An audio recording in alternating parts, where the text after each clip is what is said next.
All right. Hi, everyone. Good evening.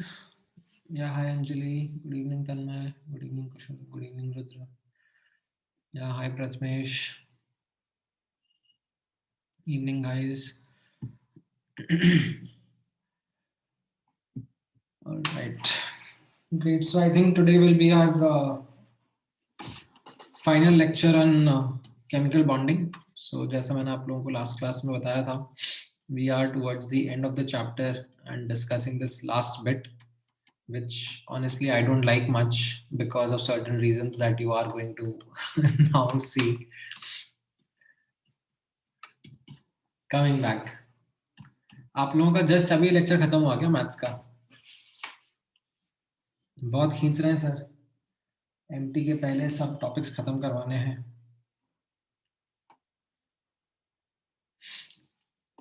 ऐसा portion पीछे चल रहा है क्या उधर? किनका क्लास था? जीकेएम सर का, पीएम सर का? अच्छा,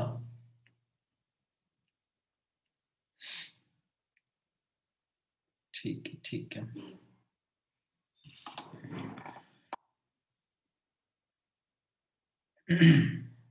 गुड गुड, चलो ठीक है, हम लोग कंटिन्यू करते हैं. लास्ट क्लास में जो मैंने डिस्कस किया था आयनिक बॉन्डिंग का, राइट, उसी के कंटिन्यूएशन में हम लोग देख रहे थे. Right, we were talking about lattice energy. Like एक बार मैं कोई रिकैप दे देता हूँ आप लोगों को.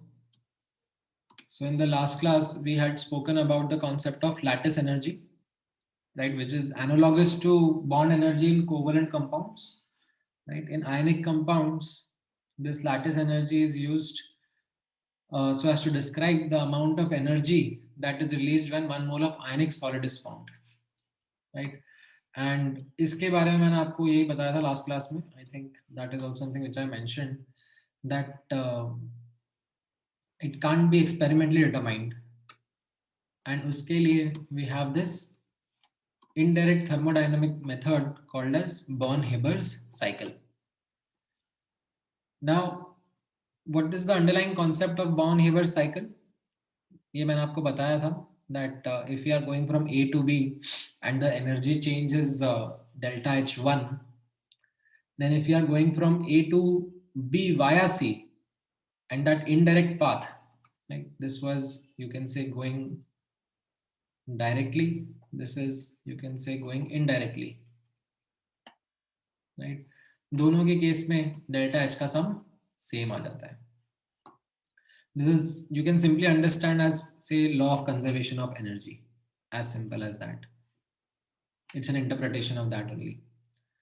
Now, अब जैसा मैंने आपको बताया था कि to determine lattice energy, ठीक है, to determine lattice energy of a ionic solid, we create a cycle in which other delta H are known to us and the only missing part is the lattice energy. And then we relate all of them together to get the answer. Okay? So as I said in the last class also, right, don't try to predict by yourself,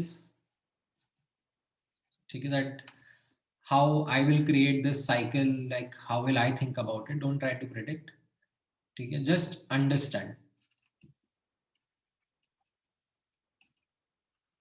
right? So what is it that we need to calculate was this part, okay? That Na plus ions in its gaseous state, Cl minus ions in its gaseous state, forming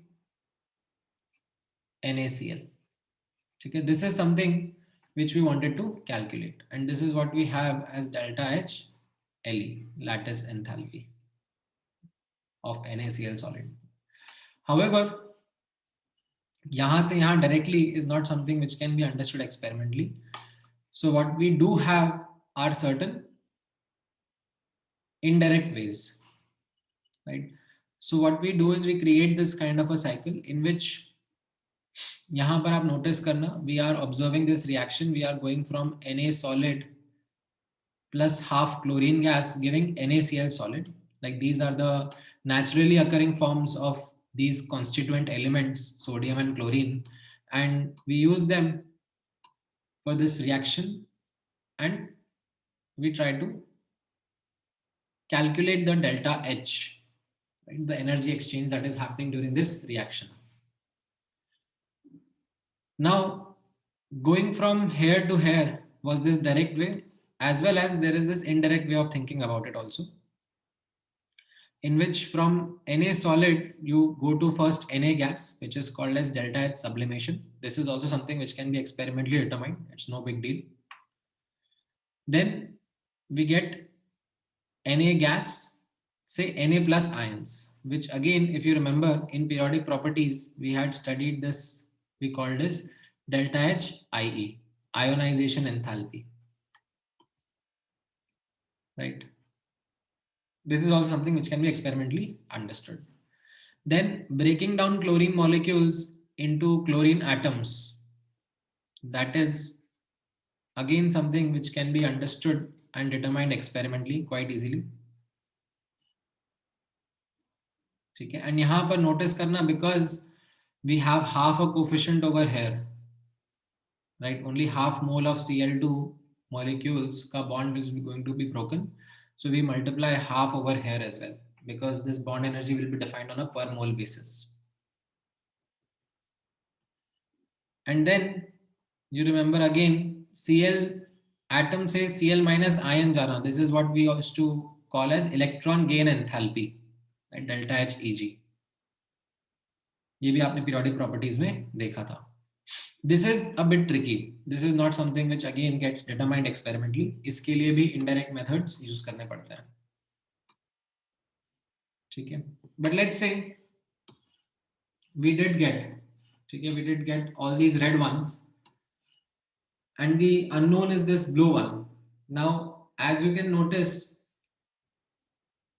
यहाँ पर, ठीक है, notice करना. Let me actually use a green color over here. This is the direct way, right? This green one is the direct way, and it will be sum of all the indirect steps going from again the same set of reactants to the same set of product, right? So you had these red ones. This was delta H sublimation, ionization energy, bond energy, electron gain enthalpy, and this lattice enthalpy, which is the unknown one. Now, let's say if you get all these others, the greens and the reds, you can determine the unknown, which is called as the lattice enthalpy. So this is an indirect way in which we estimate lattice enthalpy of different ionic solids. Now, as I said, आपको logical flow जरूर समझ में आया होगा कि this was a direct way of going from left to right, and this was an indirect way of going from left to right.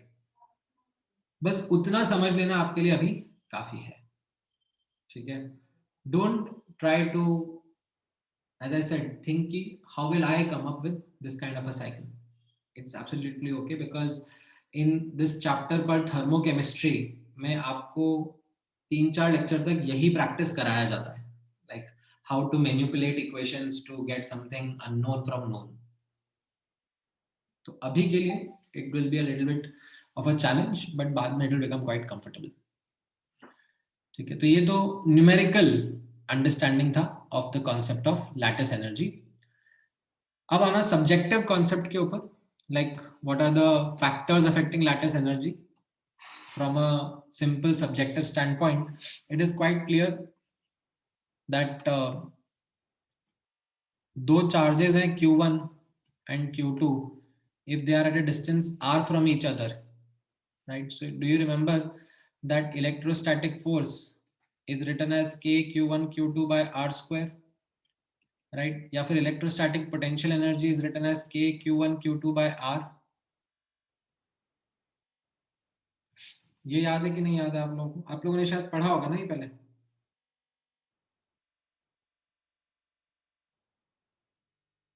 Have you guys come across this?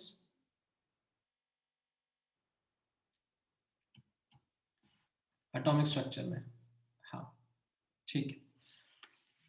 So basic है। तो यहाँ पर अब आप notice करोगे तो ये जो लैटिस एनर्जी है, it is kind of a electrostatic potential energy only, however a more complicated version because it's not just one ion. There are many ions around which there are like a cation will have many neighboring anions and anion will have many neighboring cations, तो वो सब complexities रहती हैं। however यहाँ से एक subjective understanding हम लोग कैसे develop कर सकते हैं, that अगर charge of ions like magnitude wise ज़्यादा है तो lattice energy ज़्यादा रहेगा, and अगर size of ions कम है, what will happen because of this, distance between ions decreases, right? If the size of ions is lesser, then also lattice energy increases, like the magnitude of lattice energy. Okay, because lattice energy is something which is energy released, so we might put a negative sign along with it. So we are talking about the magnitude. Now based on that you can do simple comparisons between lattice energy of ionic solids. So you have say NaCl, MgCl2, AlCl3. तो इनके बीच में कैसा रहेगा lattice energy का trend? काफी simple है, अनायन तो सब में सेम है, कटायन के हिसाब से सोचना पड़ेगा। तो व्हाट डू यू थिंक, क्या आंसर रहेगा left to right?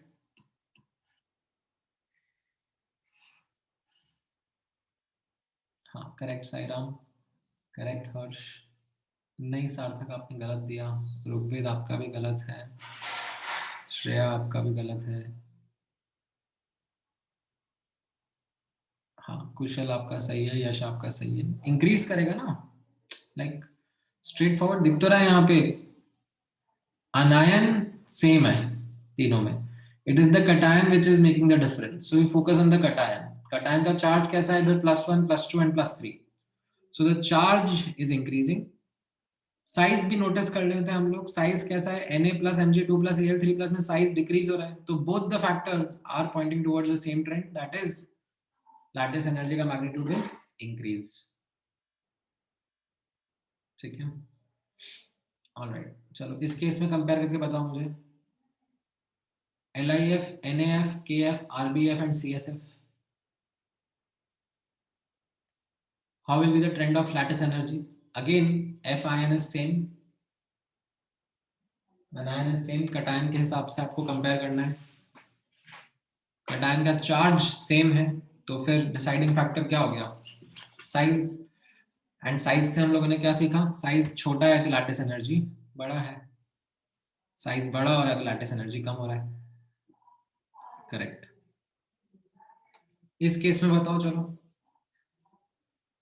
LiF, LiCl, LiBr, Lii,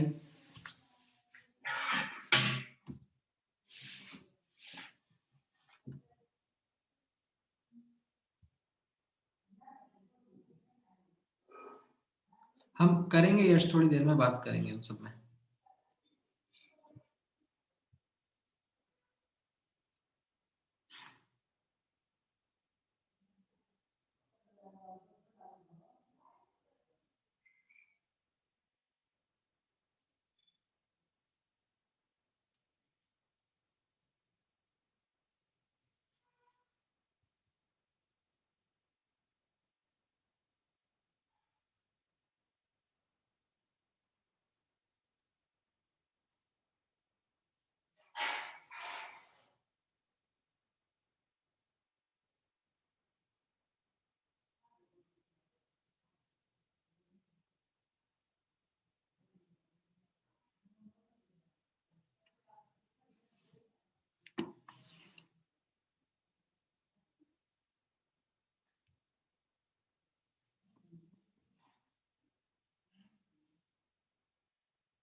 correct, यहाँ पर कटायन सेम है, anion is what is different. Now charge of anion is same, size is increasing left to right, right? So the lattice energy will decrease.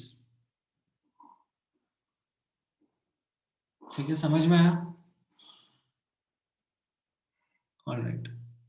चलो इस वाले में बताओ,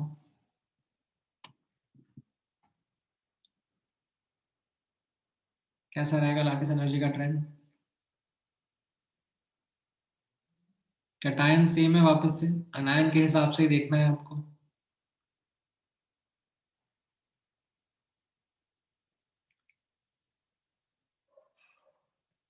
charge के हिसाब से भी देखा और साइज के हिसाब से भी देखा।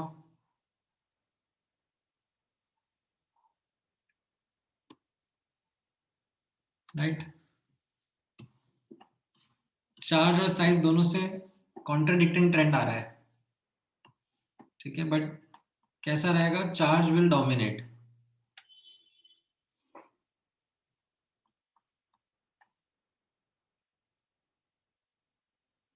कैसे? यहां पर आप नोटिस करो ना, चार्ज डबल ट्रिपल हो रहा है, right?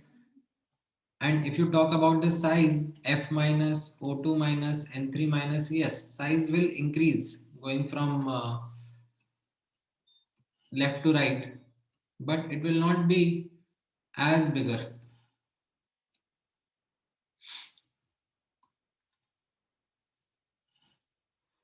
Like it will not be double or triple. एक ही पीरियड के ना, तो इतना बड़ा अंतर नहीं आएगा।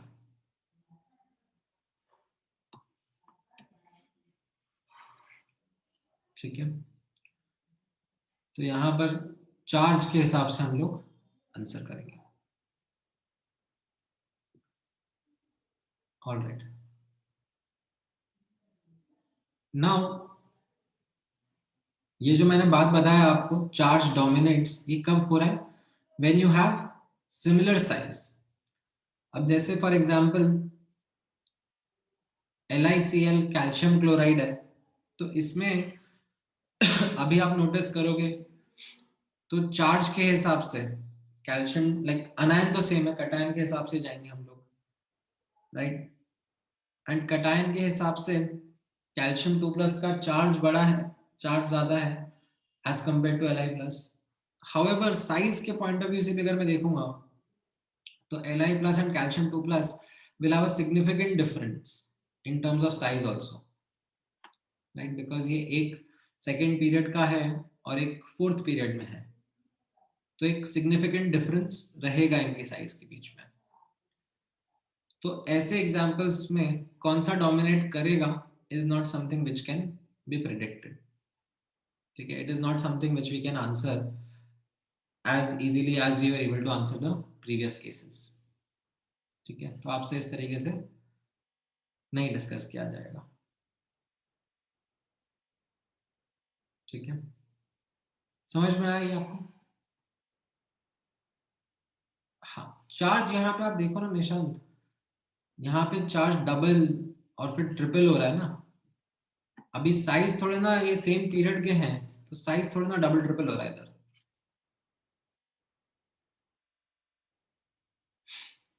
समझ में आया? That is why charge was dominating. Why we can't predict this example, LiCl and CaCl2? Right? Because of the fact that charge double हो रहा है एंड साइज में भी यहां पर सिग्निफिकेंट डिफरेंस है।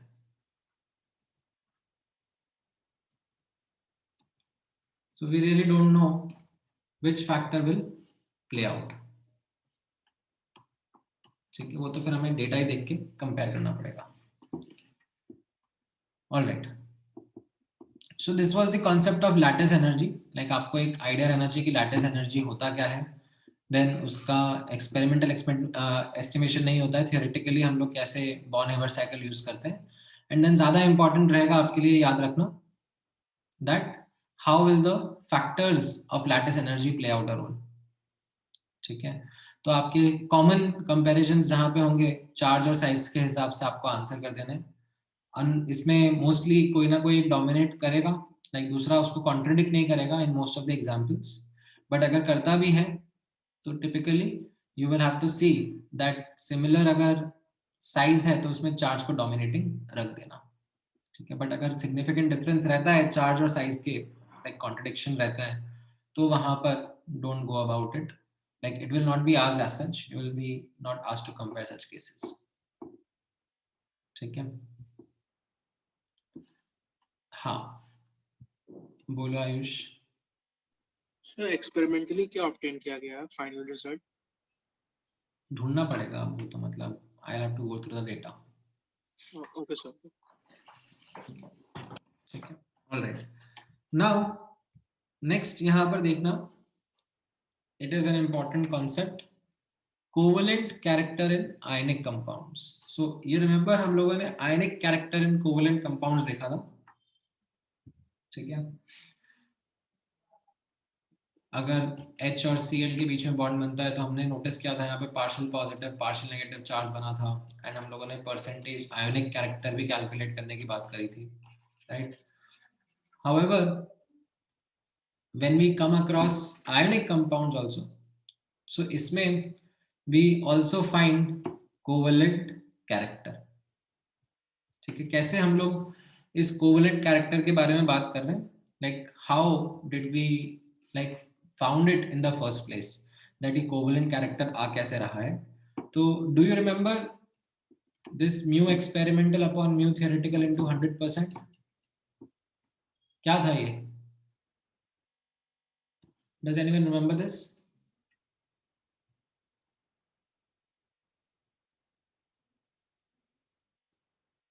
हाँ, right Yash, right Harsh, right Purna. This was percentage ionic character जो हम लोगों ने कोवेलेंट कंपाउंड्स में डिस्कस किया था. Now let's say even if we like try to take a compound say like CSF, ठीक है, we might think this is the most ionic compound of sorts, right, because cesium is most metallic, fluorine is most non-metallic. When we analyze CSF as a compound, and इस CSF का हम लोग theoretical dipole moment निकालेंगे, right. कैसे? We will multiply the charge into the distance between CS and fluorine. Like हम लोग कैसा experiments करेंगे, क्रिस्टलोग्राफिक एक्सपेरिमेंट्स करेंगे, जिसमें हम लोग देखेंगे कि सीजियम और फ्लोरीन के न्यूक्लियस के बीच का डिस्टेंस कितना है, एंड उसको यहाँ पे पुट करेंगे. ठीक है, and we will also do another experiment in which we will like take a capacitor and उसमें CSF को डालेंगे. Like this is the way in which we measure experimental dipole moments. ठीक है, तो करेंगे कुछ ना कुछ ऐसा एक्सपेरिमेंट करेंगे और उससे एक्सपेरिमेंटल डायपोल मोमेंट भी निकालेंगे. And what we found out was that this was not coming equal to 100%. In fact, this was coming less than 100%. ठीक है, नहीं यश मैंने इसे कब करेंगे, मतलब हम नहीं करेंगे, जिन लोगों को एक्सपेरिमेंट करना आता है उन्होंने करा हुआ है, लाइक हम नहीं करेंगे ये experiment. Like I appreciate the fact that you are so curious into doing this practically. मिलेगा आपको मौका, आपका जब कॉलेज शुरू होने का कुछ डेट वगैरह पता पड़ा क्या आप लोगों को? Like is there something finalized? आप लोगों के तो खैर स्कूल चल ही रहे होंगे, बट लाइक ऑफलाइन मोड में.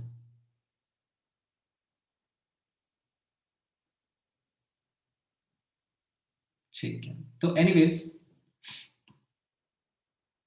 हाँ हाँ सो एनीवेज यहाँ पर ठीक है अभी फोकस करो.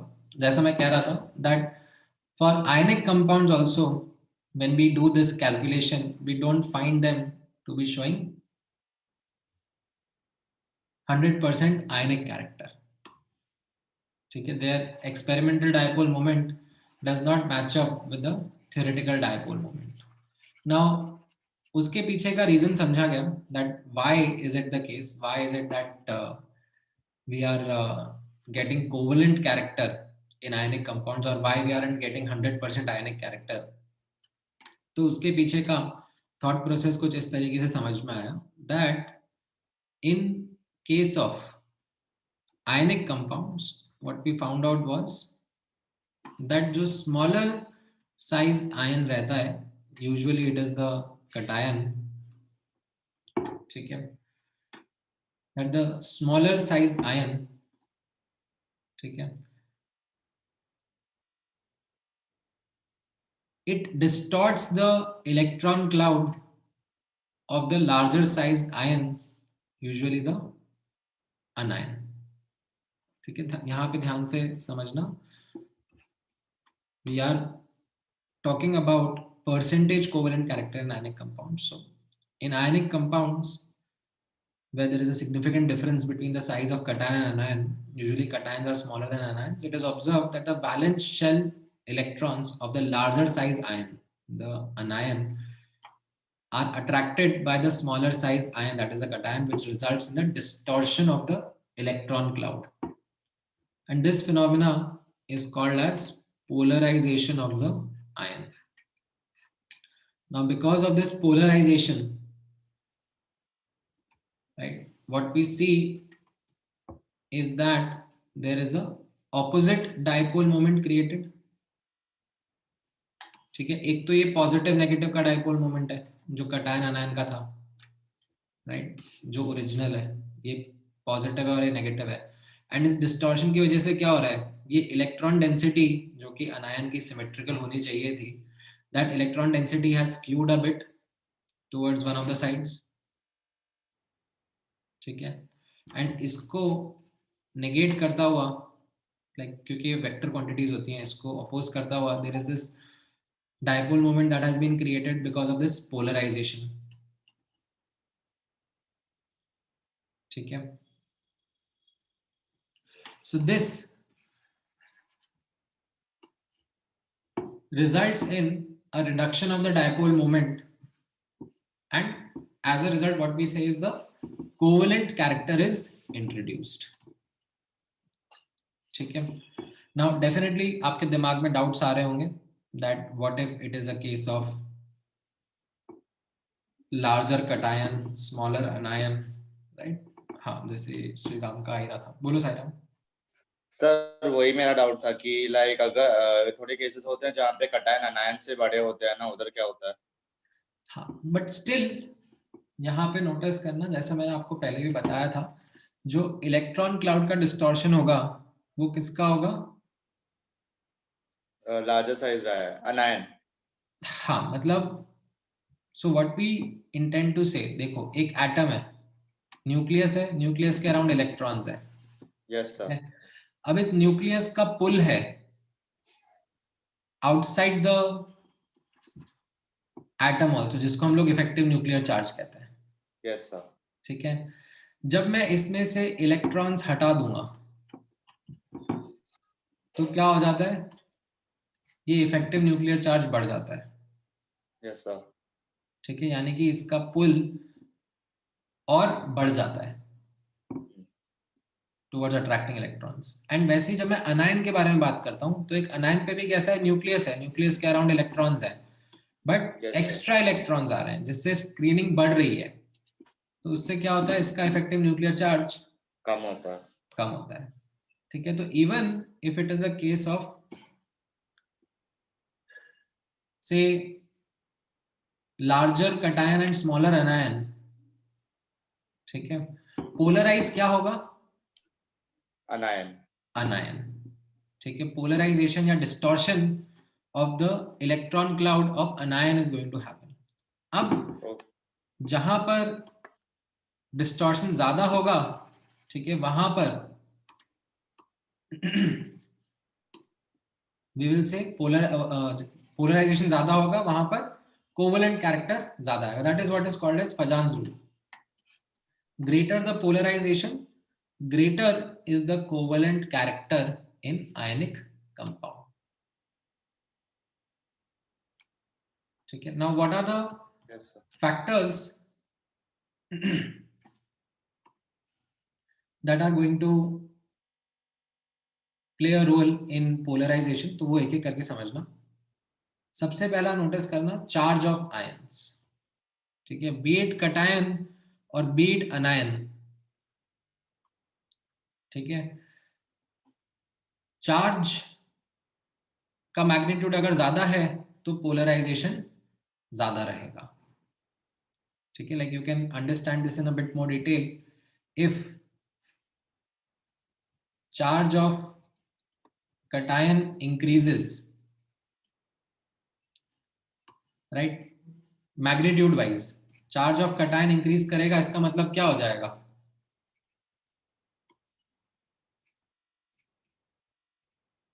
What does this mean? उसमें से इलेक्ट्रॉन रिमूव करा गया है ना, यानी कि उसका Z इफेक्टिव बढ़ जाएगा। ठीक है, Z इफेक्टिव बढ़ जाएगा किसका? कटायन का।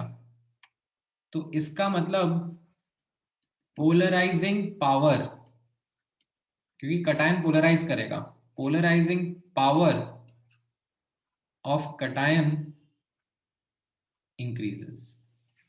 ठीक है, क्योंकि कटायन का चार्ज बढ़ रहा है, उसका Z इफेक्टिव बढ़ रहा है, right, so it will be able to do more distortion and increase the polarization। ठीक है, वहीं पर अब अनायन के बारे में सोचना।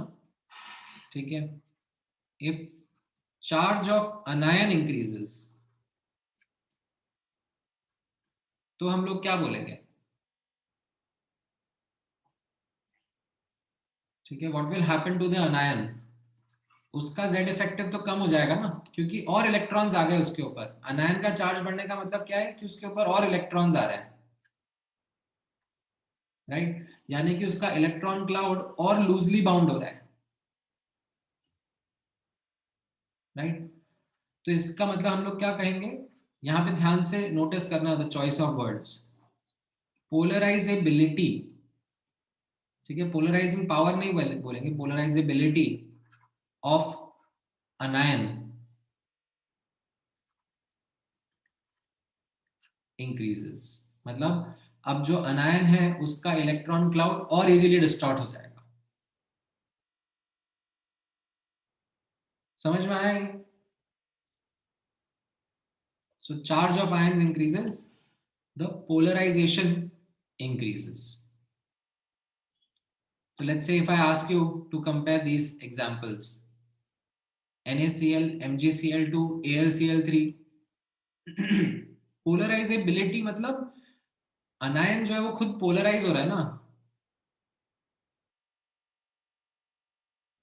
अनायन जो है वो खुद पोलराइज हो रहा है, तो उसकी खुद की पोलराइज होने की टेंडेंसी को हम पोलराइजेबिलिटी कह रहे हैं। उसके इलेक्ट्रॉन क्लाउड को डिस्टॉर्ट होने की टेंडेंसी जो है, लाइक कटायन जो है वो तो क्या करेगा? वो डिस्टॉर्ट करेगा, अनायन डिस्टॉर्ट करवाएगा। तो अनायन के लिए पोलराइजेबिलिटी वर्ड यूज करेंगे। ठीक है, लेट मी हाईलाइट देम। अनायन के लिए हम लोग पोलराइजेबिलिटी वर्ड यूज करेंगे, कटायन के लिए पोलराइजिंग पावर वर्ड यूज करेंगे।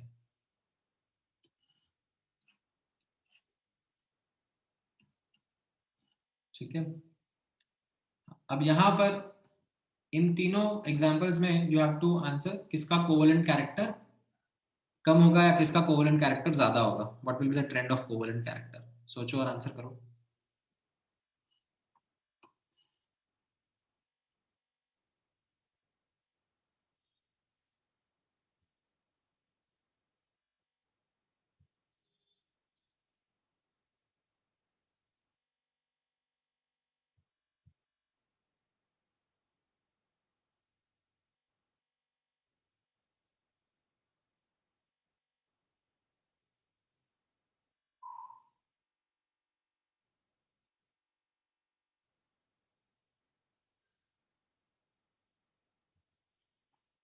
Correct, so many of you have been able to give the correct answer. यहां पर देखो कटायन, सॉरी अनायन सब में सेम है, कटायन है जो कि डिफरेंट है। तो हम सबसे पहले क्या देखेंगे? कटायन का चार्ज। तो कटायन का चार्ज यहाँ पे +1 +2 +3 बढ़ रहा है, राइट। तो क्या हो जाएगा? Greater the charge greater is its polarizing power. ठीक है, greater the polarizing power of cation, and as a result we say percentage covalent character would increase. So AlCl3 will have a greater covalent character. In fact, if you remember, we had talked about Al2Cl6, ये हम लोग कैसे बोलते हैं हम AlCl3, like AlCl3 में what we are talking about, AlCl3 exists as a dimer, Al2Cl6, right, has like covalent coordinate या dative bonds, right, याद है अपन लोगों ने डिस्कस किया था, right, and that point in time some of you had asked this question कि sir AlCl3 तो ionic होगा, but AlCl3 में what we understand is that there is a high covalent character.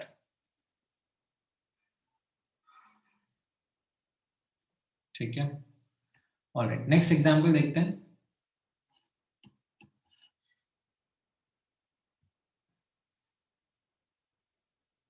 हाँ हाँ यश, आप बोल सकते हो, you can.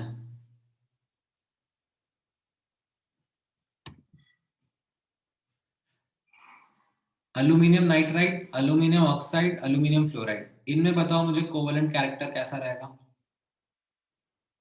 How would the covalent character B?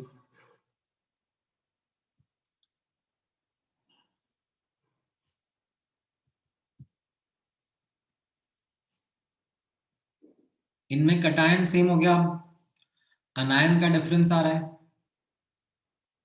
Correct, and anion का चार्ज कैसा है यहाँ पर? -3, -2, -1, राइट. तो क्या हमने पढ़ा था ऊपर? Greater the charge of anion, greater is its polarizability. ठीक है, polarizability of anion, greater is the polarizability. Greater is the polarizability क्यों? बिकॉज उसका इफेक्टिव न्यूक्लियर चार्ज कम हो जाता है. तो यहाँ पर नाइट्राइड आयन ज्यादा डिस्टॉर्ट होगा as compare to oxide ion, as compare to fluoride ion. तो कोवेलेंट कैरेक्टर डिक्रीज करेगा. समझ में आया ये?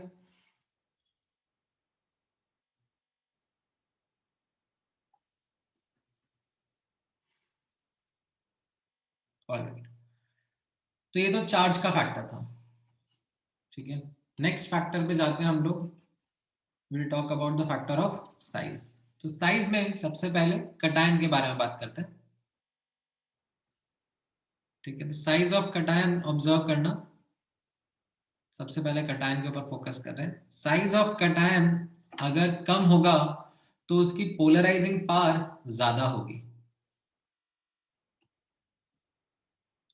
अगर कटायन का साइज कम होगा, ठीक है, अज्यूमिंग चार्ज सेम है, ठीक है, assuming Li plus ion, Na plus ion, K plus ion, इनको मैं कंपेयर कर रहा हूँ. ठीक है, इनमें चार्ज तो सेम है सब में, राइट. अब जो छोटी साइज का होगा, right, it will have a, you can say, greater tendency to और greater ability to polarise an anion. इसकी पोलराइजिंग पावर बढ़ जाएगी, राइट, क्योंकि सेम चार्ज है, राइट. बट डिस्टेंस कैसा रहेगा with the anion? Li plus का और छोटा रहेगा, like it will be able to create more distortion on the electron cloud of the iodide ions. So you can understand that covalent character in Li would be greater than CSI. Right? ये भी समझ में आ रहा है, fairly intuitive है. It isn't something which is very difficult. Okay. Then you have a factor of size of anion. ठीक है, यहां पर नोटिस करना, अगर अनायन का साइज बढ़ता है तो उसकी पोलराइजेबिलिटी बढ़ जाती है, राइट. बिकॉज अगर अनायन का साइज बढ़ गया तो क्या हो रहा है, उसके इलेक्ट्रॉन्स उससे और नहीं संभलेंगे, like they will be even further from the nucleus of its own atom और इट्स ओन आयन. तो उनकी पोलराइजेबिलिटी बढ़ जाएगी. So if you have say LiF, LiCl, LiBr and Lii, right, cation सब में सेम है, ठीक है, anion is what is different, and anion का चार्ज सेम है, राइट? तो क्या मैटर कर रहा है यहाँ पर? अनायन का size. The bigger the size, the more polarizability it will have, the easier उसका electron cloud will be to distort. तो I माइनस का इलेक्ट्रॉन क्लाउड ज्यादा इजीली डिस्टॉर्ट कर देगा Li plus ion as compare to F minus का electron cloud, right? So यहाँ पर charge same है, साइज इंक्रीज कर रहा है तो परसेंटेज कोवेलेंट कैरेक्टर भी इंक्रीज कर रहा है। ये समझ में आया? Are these factors clear?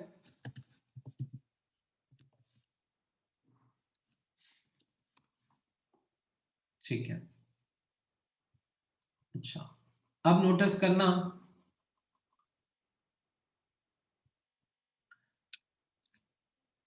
In case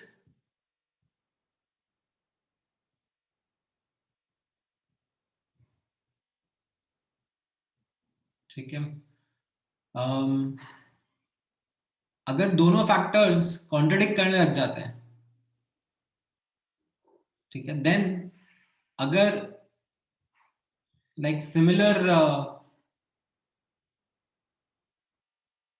जैसे यहां पर इनफैक्ट इसकी ऊपर वाला एग्जांपल है, इसमें देखा जाए तो एक तरीके से दोनों फैक्टर्स कॉन्ट्रडिक्ट कर रहे थे, क्योंकि N3 माइनस आयन जो है उसका चार्ज भी ज्यादा है as compare to oxide ion, as compare to fluoride ion, and size भी ज्यादा है। नहीं, इसमें दोनों फैक्टर्स ही सेम पॉइंट कर रहे थे, कहीं पर contradiction Na plus Mg2 plus Al3 plus size भी छोटा है, चार्ज भी ज्यादा है। नहीं, इसमें भी दोनों फैक्टर सेम ही चीजें कंट्रीब्यूट कर रहे हैं, ठीक है। सो इन केस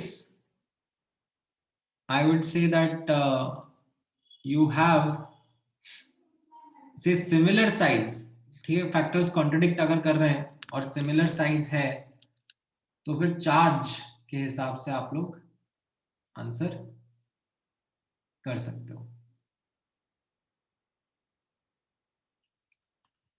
ठीक है।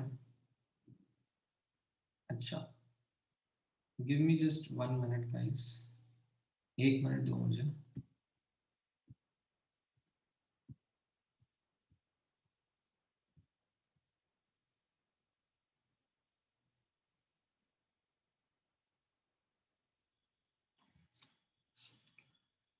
इसमें एक फैक्टर मिसिंग है, ठीक है। इसके अलावा there is one more factor which is there, let me help introduce that factor also. So वो थोड़ा अलग सा ही फैक्टर है, उसको अलग से ध्यान रखना। This is called as pseudo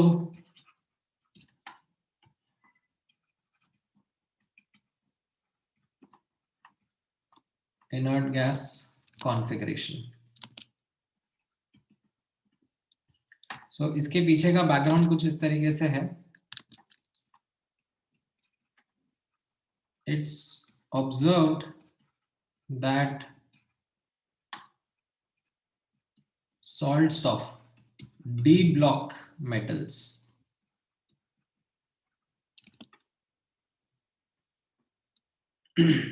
have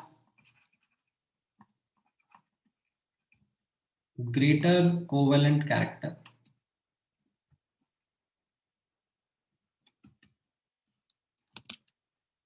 than those of alkali or alkaline earth metals।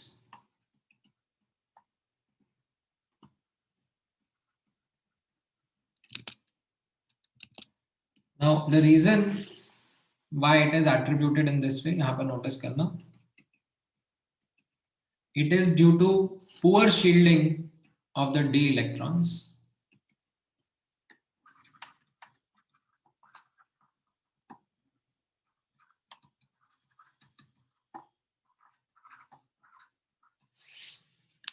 क्या हो जाएगा, Z इफेक्टिव बढ़ जाएगा, Z effective increases, that is polarizing power of cations increase.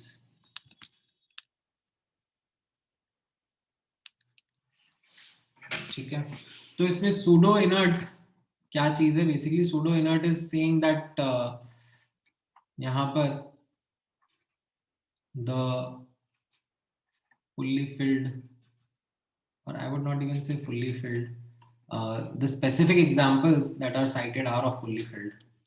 ठीक है, जैसे यहाँ पर मैं एग्जाम्पल के थ्रू बताता हूँ. फॉर एग्जाम्पल NaCl और CuCl, ठीक है, इनके बीच में अगर लाइक कंपेयर करना है, ठीक है, सो नाउ अब यहाँ पर आप नोटिस करना, if you remember in periodic properties, as in periodic table में, लाइक ये Na प्लस होता था, ठीक है, उसके नीचे K प्लस आता था, राइट, एंड उसके आगे कहीं आगे जाके Cu प्लस आयन आता था. ठीक है, तो अब आप नोटिस करना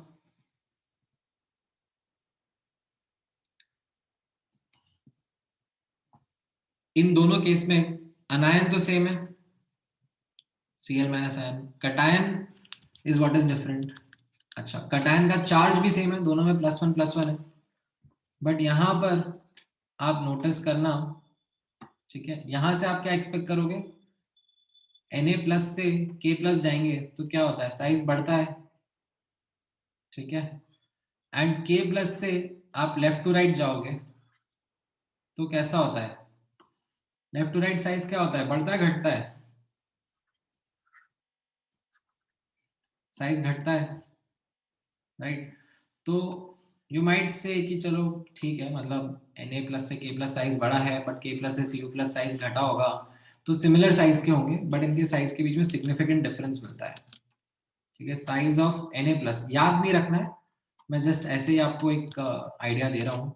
this is around 116 picometre, whereas size of Cu plus, right, this is somewhere around 91 picometer. So there's a huge, this is relatively speaking huge gap, and this is why we say that यहाँ पर, ठीक है, आप notice करोगे 1s2 2s2 2p6, like this is the inert gas configuration. ठीक है, नाम कहाँ से आ रहा है मैं बता रहा हूँ आपको.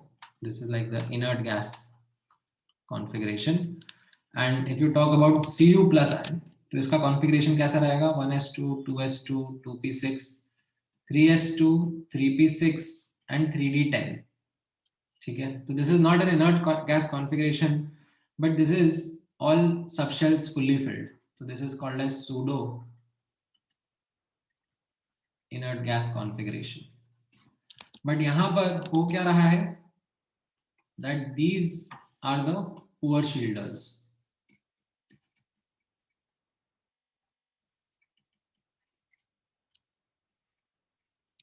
ठीक है, because of this poor shielders, the Z effective of Cu plus ion is more, and we find that these ions, they tend to show greater covalent character. ठीक है, so this was a special example of Cu that I had showed you, but in general D block में, ठीक है, even if they don't have the pseudo inert gas configuration, D block में कैसा रहेगा? ये जो poor shielding D electrons है, इनकी वजह से Z effective बढ़ जाता है, जिसकी वजह से these D block के salts, they have a greater covalent character. ठीक है, even let's say if I was to say compare KCl with AgCl, ठीक है, तो इसमें भी if I talk about percentage covalent character, AgCl का ज्यादा रहेगा. like AgCl में इतना ज्यादा रहता है कि it is kind of an insoluble salt. KCl is highly soluble, like AgCl is insoluble because of its high covalent character.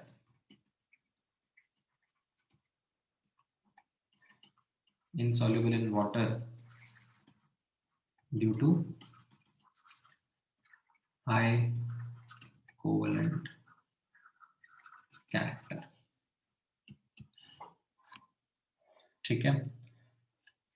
हाँ, ये जो मैं सिलेक्ट एग्जांपल्स आप लोगों को दिखा रहा हूं, ये आपको ध्यान में रखना है, ठीक है। हाँ, CuCl2 मैंने इसलिए कंपेयर नहीं करा बिकॉज CuCl2 में मतलब like NaCl wouldn't be the right comparison. I would then rather do MgCl2 and CuCl2. Like कुछ तो सिमिलैरिटी हो ना।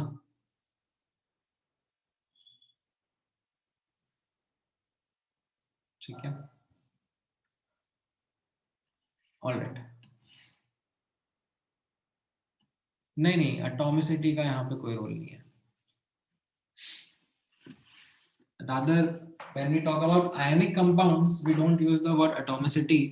There is another word called coordination number or the nearest neighbors. That is what is used. Atomicity is a word used for molecules.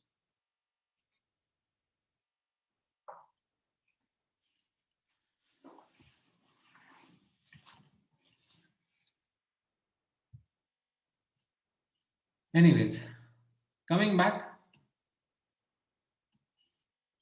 So now, after understanding this, we would be discussing certain properties of ionic compounds. ठीक है, so एक एक करके समझना। सबसे पहले we'll be talking about melting point as a property. Now, melting point जो है, इसके दो फैक्टर्स रहेंगे। एक तो रहेगा लैटिस एनर्जी, अगर ज्यादा लैटिस एनर्जी है मतलब स्ट्रॉन्ग अट्रैक्शन है बिटवीन कैटायन एंड एनायन, तो मेल्टिंग पॉइंट आयनिक कंपाउंड्स के ज्यादा रहेंगे। एंड दूसरा फैक्टर रहेगा परसेंटेज कोवेलेंट कैरेक्टर। तो अगर परसेंटेज कोवेलेंट कैरेक्टर ज्यादा है, राइट, तो इससे क्या हो जाएगा, स्ट्रेंथ ऑफ आयनिक बॉन्ड कम हो जाएगा, मेल्टिंग पॉइंट कम हो जाएगा, correct. So now in cases जहां पर ये दोनों फैक्टर्स एक दूसरे को कॉन्ट्रडिक्ट नहीं करते हैं, both factors complement each other, we see very smooth trends. Like जैसे मैंने आपके सामने यहाँ पे लिखा MF, MCl, MBr, Mi, where M being these cations, right. यहाँ पर कैसा हो रहा है, if you will ask me, metal यानी कि आयन तो सेम है, कटायन तो सेम है, राइट। डिफरेंस कहाँ से आ रहा है, अनायन से। अनायन का चार्ज भी सेम है, अनायन का साइज बढ़ रहा है, ठीक है। अनायन का साइज बढ़ रहा है तो लैटिस एनर्जी कम हो रही है and percentage covalent character increase हो रहा है। तो both the factors are pointing out towards the same trend of melting point, as you can see over here. And what we find is that yes, the trends do come out to be pretty smooth. However, when these factors tend to contradict, that is where sometimes we see anomaly in the trends. Now, what do we do with anomaly? छोड़ेंगे तो नहीं।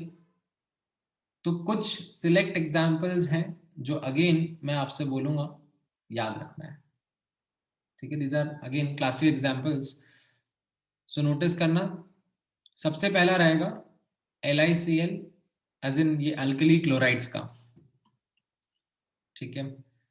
किस तरीके से है, LiCl, NaCl, KCl, RbCl, CSCl, right. इनमें most of the trend is as per lattice energy only. Like NaCl से KCl जो हम बात कर रहे हैं, NaCl से KCl से RbCl से CSCl, ठीक है। This is a regular trend because of lattice energy, right? NaCl का lattice energy ज्यादा है, NaCl का melting point भी ज्यादा रहना चाहिए, ठीक है, and observe भी होता है। KCl, RbCl, CSCl का melting point relatively कम होता जाता है। Now, as per lattice energy, LiCl का lattice energy ज्यादा होना चाहिए था, as melting point ज्यादा होना चाहिए था, but what we find is that melting point of LiCl is all the way lower than that of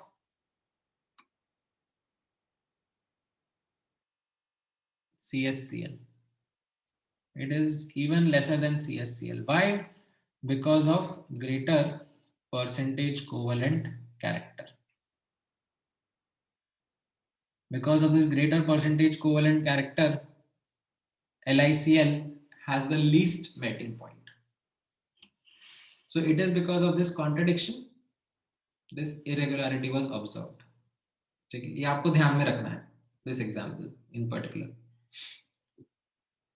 अच्छा, यहां पर नोटिस करना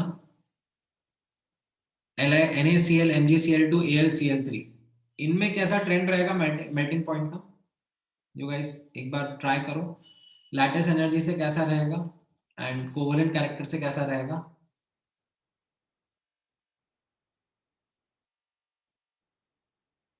नहीं, इसमें आप कहां पर किसको प्रायोरिटी दोगे भाई?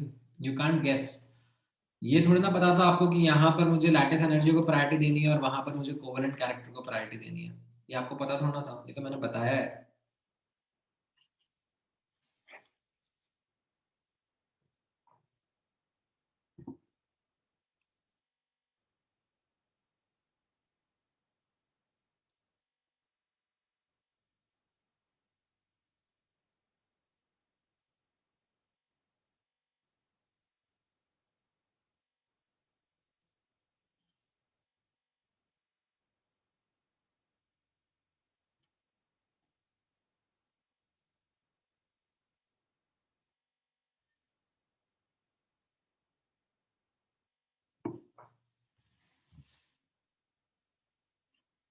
करेक्ट.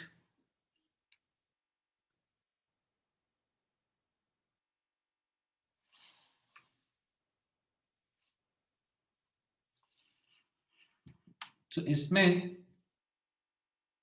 अब आप नोटिस करना, and this is not something to extrapolate. यहाँ पर लैटिस एनर्जी से ऑपोजिट ट्रेंड दिखता है कोवेलेंट कैरेक्टर से कंपेयर करने पर. बट यहाँ पर what we find is that the covalent character के हिसाब से the trend is coming that melting point of NaCl is greater than MgCl2 is greater than AlCl3. So Cl3 has the least melting point because of high covalent character and not because of lattice energy. Right? तो ये आप ध्यान में रखोगे, ठीक है? Because जहां पे कॉन्ट्रडिक्शंस हो रहे हैं वहां पे आप, मैंने वही बोला कि यू कांट प्रेडिक्ट. ठीक है, मैं आपको बोल रहा हूँ कि ध्यान में रखना है, उस हिसाब से आप, ये क्लासिक एग्जांपल्स हैं, मैं एक्सपेक्ट कर रहा हूँ कि आपसे ये क्लोराइड्स के एग्जांपल्स आप ध्यान में रखो. सो वैसे BCl2, MgCl2, इनमें आप मुझे बताओ लैटिस एनर्जी का और कोवेलेंट कैरेक्टर का दोनों का ट्रेंड बताओ कैसा रहेगा?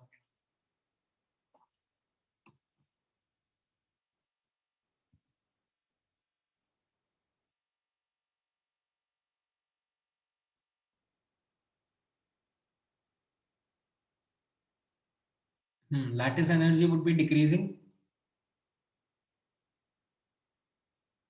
करेक्ट. और कोवेलेंट कैरेक्टर का?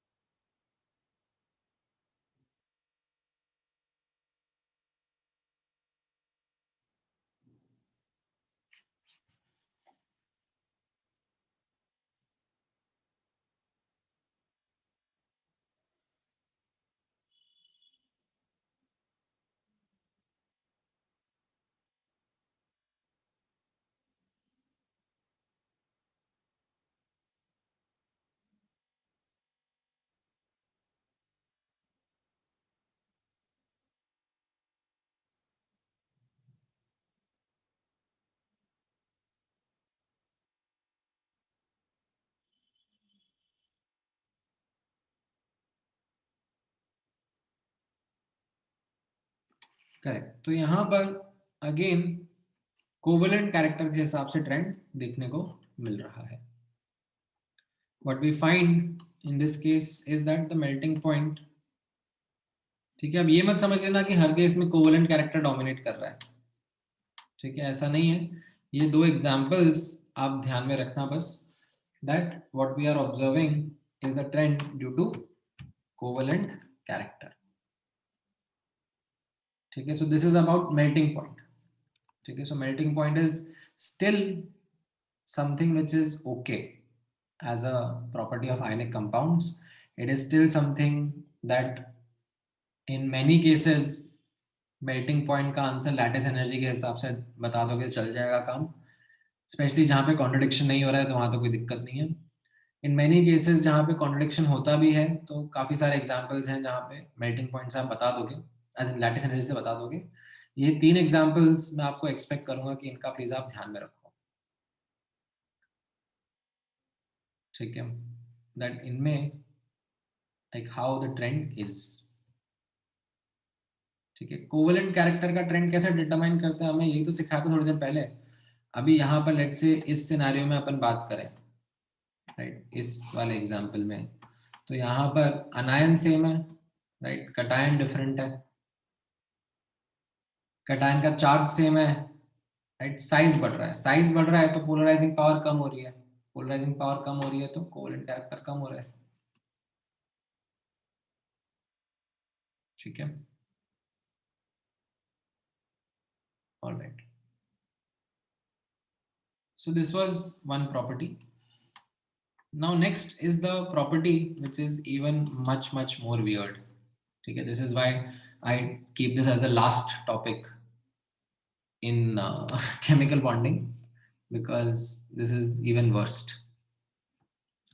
तो यहाँ पर आप notice करना, when we talk about solubility of ionic compounds in water, so in general ionic compounds they dissolve in water, and during that process of dissolution, right, क्या हो रहा है, 2 चीजें हो रही हैं। एक तो लैटिस ब्रेक हो रहा है, ठीक है, जिसमें एनर्जी अब्सॉर्ब होती है, जिसमें एनर्जी लगेगी। ठीक है, एंड एक होता है आयंस का हाइड्रेशन, राइट। तो जैसे जब आपने NaCl को पानी में डाला तो एक तो NaCl का लैटिस ब्रेक होगा एंड दूसरा उसके आयंस हाइड्रेट होंगे। आयंस के हाइड्रेशन पे क्या होता है, एनर्जी रिलीज होती है। हाइड्रेशन पे क्यों एनर्जी रिलीज होती है? Because opposite charges interact with each other and as a result energy is released. Lattice को ब्रेक करने के लिए एनर्जी लगेगी। ठीक है, so if I was to think about these factors, ठीक है, like this is breaking of lattice and this is hydration of ions, right, इन दोनों को ऐड कर दूंगा तो मेरा ये सॉल्वेशन का प्रोसेस बन जाएगा। ठीक है, so if I was to understand these two factors, lattice energy and hydration energy, इनका इम्पैक्ट कैसा रहेगा सॉल्युबिलिटी के ऊपर, तो you can very well understand कि अगर लैटिस एनर्जी ज्यादा है तो सॉल्युबिलिटी कम होगी, है कि नहीं? अगर लैटिस एनर्जी ज्यादा है, which is the energy absorbed during the process, अगर ये ज्यादा है तो सॉल्युबिलिटी कम होगी, क्योंकि लैटिस को लैटिस के फॉर्म में रहना पसंद रहेगा, बोले मतलब मेरे को तो ब्रेक करने के लिए ज्यादा एनर्जी लगेगी। एंड वहीं पर अगर हाइड्रेशन एनर्जी ऑफ आयंस ज्यादा है, राइट, तो क्या होगा, सॉल्युबिलिटी बढ़ेगी, because more energy released can be used to break the lattice, like more ये एनर्जी रिलीज हो रही है during this process, this can be used to break the lattice. तो अगर ये हाइड्रेशन एनर्जी अच्छी है, ज्यादा है, तो सॉल्युबिलिटी बढ़ेगी, right. Do you agree with these two factors?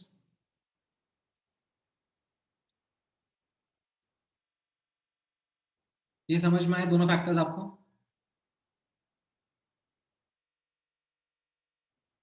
हाँ, तो पहले आप ये चीज समझो ना,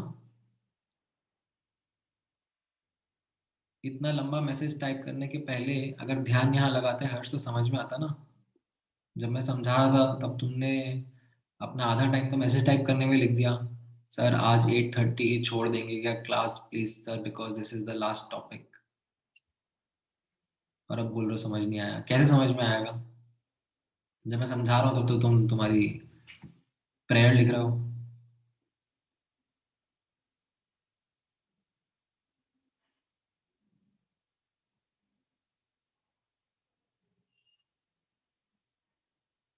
वापस से ध्यान से सुनना है यहाँ पर. Do you understand we are talking about solubility? मतलब salt is getting dissolved in water. तो सॉल्ट जब डिजॉल्व होगा वाटर में तब दो चीजें होंगी साइमल्टेनियसली. आयंस जो हैं वो वाटर मॉलिक्यूल्स से इंटरेक्ट करेंगे, उनका हाइड्रेशन होगा जिससे एनर्जी रिलीज होती है. एंड जो आयंस के बीच के इंटरेक्शंस थे, जो उनके बीच का लैटिस था, वो ब्रेक होता जाएगा. तो इस केस में एनर्जी अब्सॉर्ब होती है. ठीक है. नाउ अब अगर लैटिस एनर्जी ज्यादा होगी तो मतलब आयन साथ में रहना पसंद करेंगे. They will have a lesser solubility. The salt will have the ionic solid will have a lesser solubility.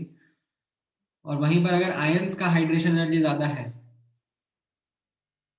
Like energy release ज्यादा है, तो सॉल्युबिलिटी ज्यादा होगी. Now do you remember the factors of lattice energy? What were the underlying factors of lattice energy?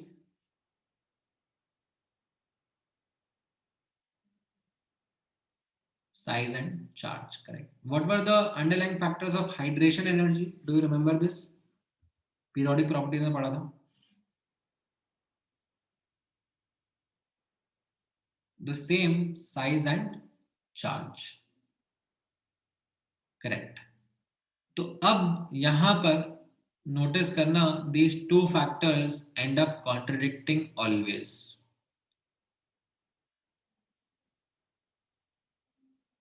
ये दोनों factors हमेशा ही एक दूसरे को कॉन्ट्रडिक्ट करेंगे.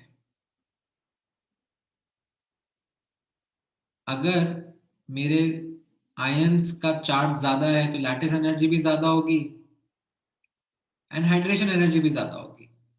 अब लैटिस एनर्जी ज्यादा है तो सॉल्युबिलिटी कम होगी, बट हाइड्रेशन एनर्जी ज्यादा है तो सॉल्युबिलिटी ज्यादा होगी. तो these two factors always contradict each other, and that is why the solubility and उसके trends are really screwed up.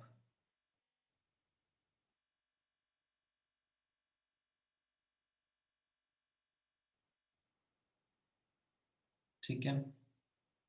But हमें तो पढ़ना है. ठीक है. मैं मतलब आइडियली स्पीकिंग जब कॉन्ट्रडिक्शन है तो ठीक है, छोड़ देना चाहिए. है तो है, क्यों मतलब इन दोनों के आपस के बीच के लफड़े में पड़े? Who are we to decide? But हम लोग शांत तो बैठते नहीं है, तो हमको कुछ ना कुछ तो यहां से सीख के जाना ही पड़ेगा. ठीक है. अच्छा, इसके ऊपर एक चेरी ऑन टॉप भी रहता है.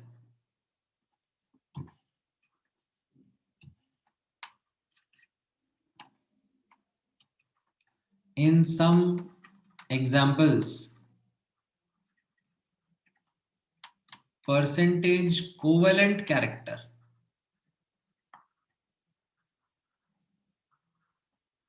also plays an important role.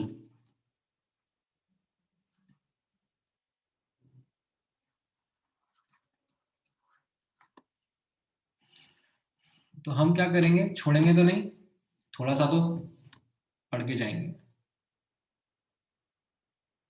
सो यहां पर नोटिस करना. ठीक है. कॉन्ट्रडिक्शन तो आई होप आपको समझ में आया.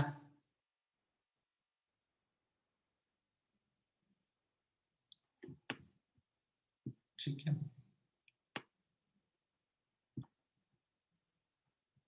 अब क्या करना है हमको? की ऑब्जर्वेशंस को कुछ को ध्यान में रखना है. What are the key observations? मतलब इस पूरे मेस में भी देयर आर सम ट्रेंड्स और some patterns that we are coming across. तो उसमें आप नोटिस करना, one of the things that you must remember is first this one. जहां पर कंपाउंड्स सेम चार्ज के आयंस से फॉर्म हो रहे हैं, राइट, कटायन का और अनायन का चार्ज सेम है, तो उसमें हमें क्या समझ में आता है कि अगर दोनों ही आयन बड़े हैं या दोनों ही आयन छोटे हैं, अगर दोनों ही कटायन आनायन बड़े हैं या फिर दोनों ही कटायन आनायन छोटे हैं, तो इनकी सॉल्युबिलिटी कम रहती है as compare to the cases जहां पे वी हैव वन बड़ा आयन एंड वन छोटा ion. So let's say if I create this kind of a matrix, lithium, sodium, potassium, rubidium, cesium, right, ये मेरे +1 आयन्स हैं और ये मेरे -1 अनायन्स हैं. तो इनमें नोटिस करना जो सिमिलर साइज के आयन्स हैं, let's say lithium and fluorine के, राइट, तो LiF is found to be least soluble amongst lithium halides, and similarly CSI, like both ions are बड़े, cesium and iodine both ions बड़े हैं, तो cesium iodide is found to be least soluble amongst cesium halides. and वहीं पर अगर significant difference है between the size of ions, let's say lithium और iodine का अगर मैं देख रहा हूँ compound lithium iodide, this is highly soluble, whereas मैं cesium fluoride की बात कर रहा हूँ तो it is also found to be highly soluble. तो एक तो ये पैटर्न, एक ये ऑब्जर्वेशन आपको ध्यान में रखना है, ठीक है. दूसरा observation which you will have to remember is this one. In case of small ions, ठीक है, स्पेशली क्या है, स्मॉल अनायंस, ठीक है, कौन से, such as F-, OH-, these are like small anions, ठीक है. इनमें कैसा हो रहा है, इनमें what we understand is that lattice energy dominates the trend. So let's say LiF, NaF, KF, RBF, CSF, right, इनमें we have the small size ion F-, तो इसमें अब मैं लैटिस एनर्जी से ऑब्जर्व करूंगा तो आपको कैसा दिखेगा, LiF का लैटिस एनर्जी ज्यादा होगा because of the smaller size of the lithium plus ion, and CSF का साइज बड़ा होगा, लाइक उसमें लैटिस एनर्जी कम होगी, तो लैटिस एनर्जी कम होने की वजह से लाइक यहाँ पर सॉल्युबिलिटी बढ़ जाती है, ठीक है. Similar trend is observed in lithium hydroxide, sodium hydroxide, and these beryllium as well as hydroxides and fluorides में, जहाँ पे smaller ion का केस आ रहा है, ठीक है. तो ये पार्ट ध्यान रखेंगे in case of these smaller ions, and ये examples ध्यान में रखेंगे. F- and OH- में it is this lattice energy trend which is found to be dominating, ठीक है.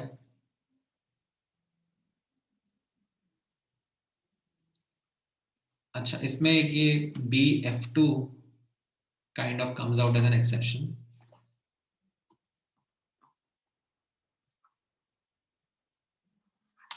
ठीक है. Otherwise most of the trend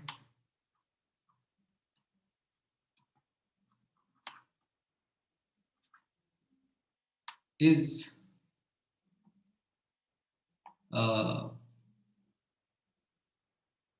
as per the lattice energy only. ये BF2 एक यहाँ पर स्पॉइल स्पोर्ट का रोल प्ले कर रहा है।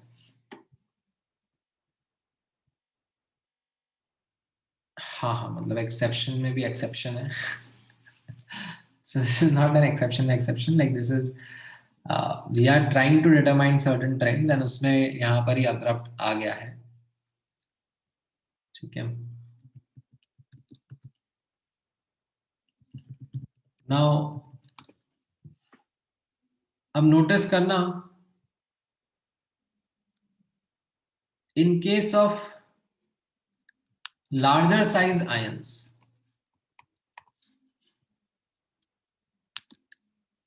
ठीक है, अरे यहाँ पे है ही नहीं वो, क्या इसने नोट्स आखिरी में स्किप कर दिए क्या? नहीं, अच्छा वो मैंने पेज इंसर्ट नहीं करा, माय बैड गाइस, एक minute.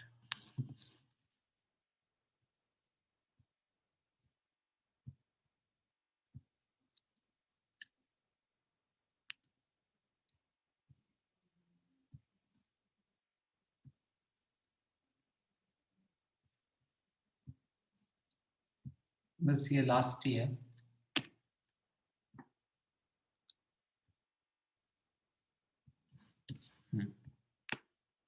For salts with larger ions, ठीक है, यहाँ पे लार्जर आयंस के लिए नोटिस करना, यहाँ पर हाइड्रेशन एंथैल्पी डोमिनेट्स, ठीक है, it is governed by hydration energy का trend. What will be these larger size ions, ठीक है, लाइक कार्बोनेट, सल्फेट, आयोडाइड, ठीक है, इसमें ये एग्जांपल्स, ठीक है, रिमेंबर these select examples,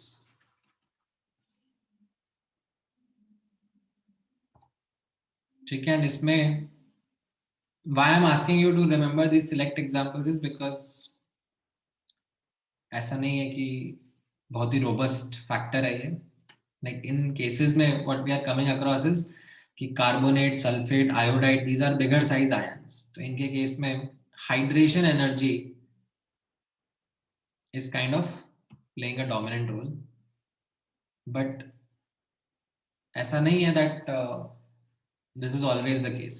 मतलब if you actually ask me कि lithium carbonate, sodium carbonate, potassium carbonate, इसमें भी क्या ऐसा ही ट्रेंड है, द आंसर इज नो, ठीक है। सो थोड़ा तो पसंद नहीं है मुझे टॉपिक इसी वजह से, इसलिए मैं सबसे एंड में लेता हूँ, ठीक है। Solubility is the worst, specially in terms of its trends, ठीक है, but somehow still there are questions that come, ठीक है। ऐसा नहीं है कि सॉल्युबिलिटी, आप इनफैक्ट इसको ज्यादा वेटेज देना, ठीक है, जितना बुरा है और फिर भी मैं पढ़ा रहा हूँ, मैं इसी वजह से पढ़ा रहा हूँ क्योंकि इसमें फिर भी क्वेश्चन बन जाते हैं, ठीक है। तो please make sure that you remember these examples, specially these once, ये जो मैं यहाँ पे कार्बोनेट, सल्फेट और आयोडाइड की बताया आपको। इन केस में हाइड्रेशन एनर्जी कैसा रहेगा, यहाँ पर अनायन तो सेम है, कटायन चार्ज सेम है, साइज इंक्रीज हो रहा है, साइज इंक्रीज हो रहा है तो हाइड्रेशन एनर्जी कम हो रही है, हाइड्रेशन एनर्जी कम हो रही है तो सॉल्युबिलिटी भी कम हो रही है, ठीक है। And lastly couple of examples where percentage covalent character plays a dominating role. In case of AgF, AgCl, AgBr, AgI, we find that AgCl, AgBr, AgI are kind of insoluble, right? And their solubility is also decreasing because of the greater covalent character. Similarly, ये copper का chloride, bromide, iodide, CuF मिलता ही नहीं है, actually CuF2 exist करता है, but इनमें भी like covalent character increase कर रहा है तो सॉल्युबिलिटी डिक्रीज कर रही है, ठीक है। तो ये कुछ 6-7 एग्जाम्पल्स रहेंगे of trends which I would request you to remember in solubility. Otherwise, it is like very weird. मतलब, if you try to like even go through the database, मतलब in fact ऐसा भी है, मतलब आपको wiki पे data भी मिलेगा इसका, if you would want to waste your time, like I have done many times. Solubility of salts.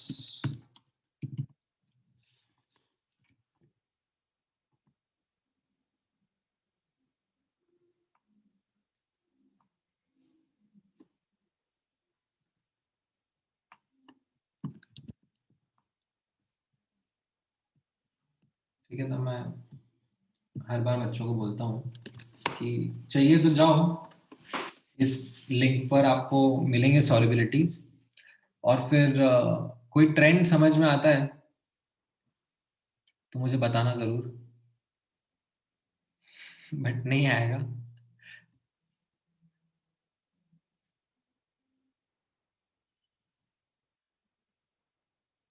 ठीक है। तो इसमें ये जो सिलेक्ट एग्जांपल्स मैंने बताए हैं, प्लीज इनका आप ध्यान में रखोगे, ठीक है। Alright, so this was the last topic. We are done with bonding as a chapter now. So you guys can go ahead and start finishing off the remaining part of the booklet as well. And next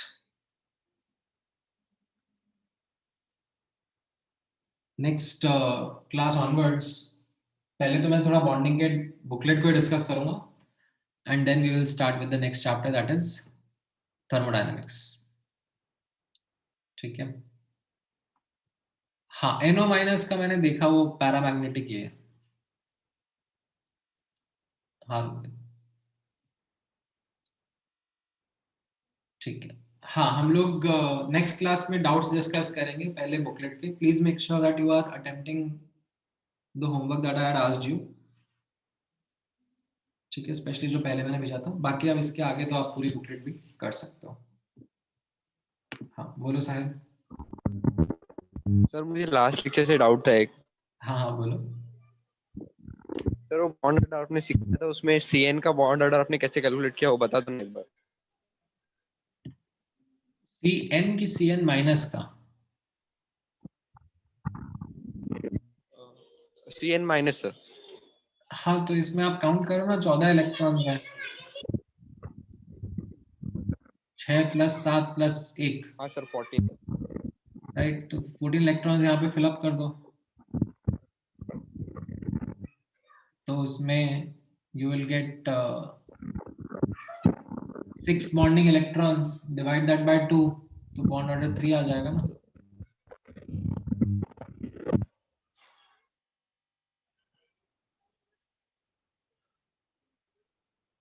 ठीक है।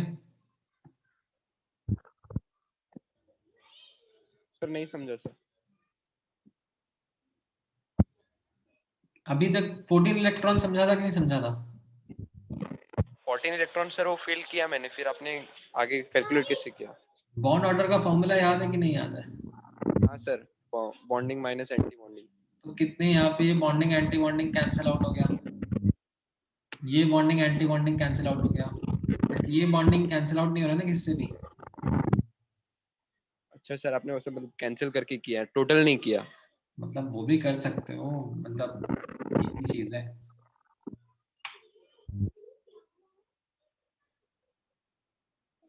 Okay sir. ये नहीं है यहाँ पर, ये 15th electron है। Okay sir okay. ठीक है।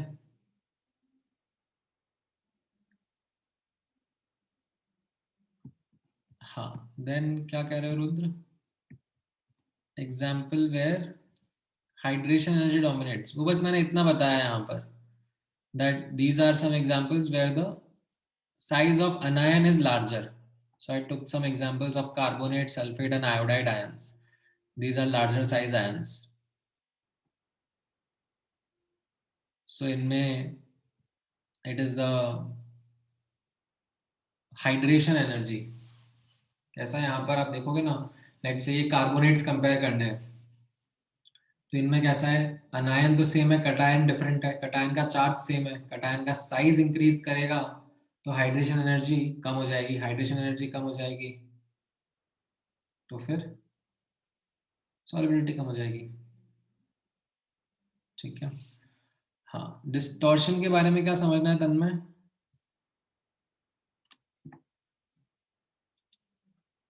हाँ नहीं नहीं, लेक्चर इज ओवर। नहीं नहीं, इस चैप्टर के शॉर्ट नोट बनाने का कोई पॉइंट नहीं है यश इसमें, like the notes are your short notes. हाँ हाँ, मैं कुछ अलग नहीं बता रहा हूँ, जस्ट इक्के दुक्के जो डाउट्स हैं आप लोगों के वही सब डिस्कस कर रहा हूँ। हाँ हाँ, मेरी क्रिसमस आयुष।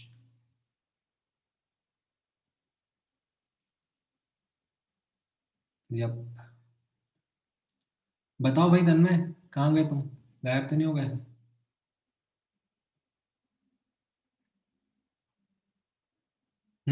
सब नोट्स लिखने हैं भाई, तुम लोग नोट्स नहीं लिख रहे क्या अभी तक?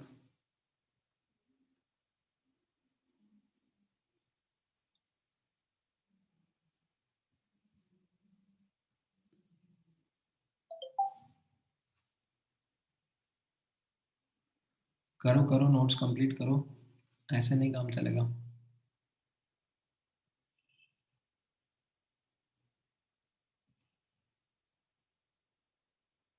हिंडर्ड वाला पार्ट मतलब? हिंडर्ड तो है ही नहीं यहाँ पे, कौन सा हिंडर्ड वाला पार्ट?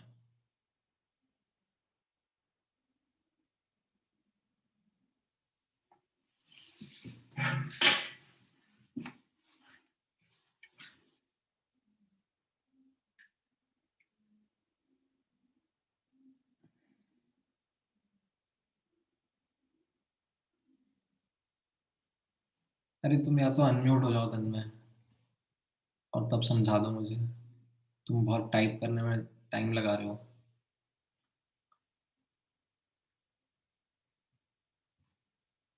बाकी किसी को कोई और डाउट पूछना है? Anything else you guys would want to ask and understand?